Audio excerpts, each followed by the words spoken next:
Book 1, Chapter 24.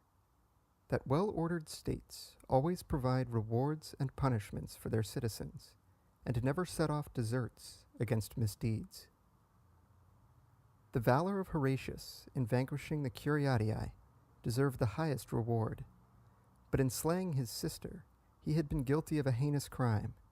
and so displeasing to the Romans was an outrage of this nature, that although his services were so great and so recent, they brought him to trial for his life. To one looking at it carelessly, this might seem an instance of popular ingratitude, but he who considers the matter more closely and examines with sounder judgment what the ordinances of a state should be,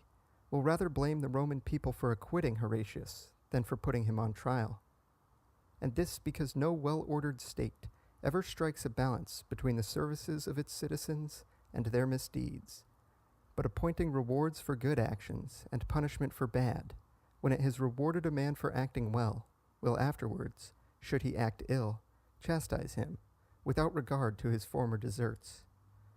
When these ordinances are duly observed, a city will live long in freedom, but when they are neglected, it must soon come to ruin. For when a citizen has rendered some splendid service to his country, if to the distinction which his action in itself confers were added an overweening confidence that any crime he might thenceforth commit would pass unpunished, he would soon become so arrogant that no civil bonds could restrain him.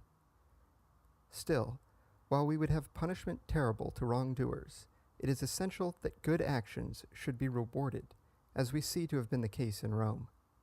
For even where a republic is poor, and has but little to give,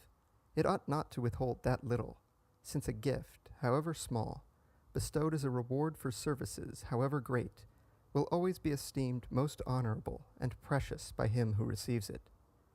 The story of Horatius Cocles and that of Mutius Scaevola are well known,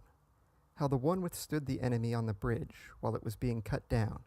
and the other thrust his hand into the fire in punishment of the mistake made when he sought the life of Porsenna, the Etruscan king. To each of these two, in requital of their splendid deeds, 2 plowgates only of the public land were given. Another famous story is that of Manlius Capitolinus, to whom, for having saved the capital from the besieging Gauls, a small measure of meal was given by each of those who were shut up with him during the siege, which recompense, in proportion to the wealth of the citizens of Rome at that time, was thought ample,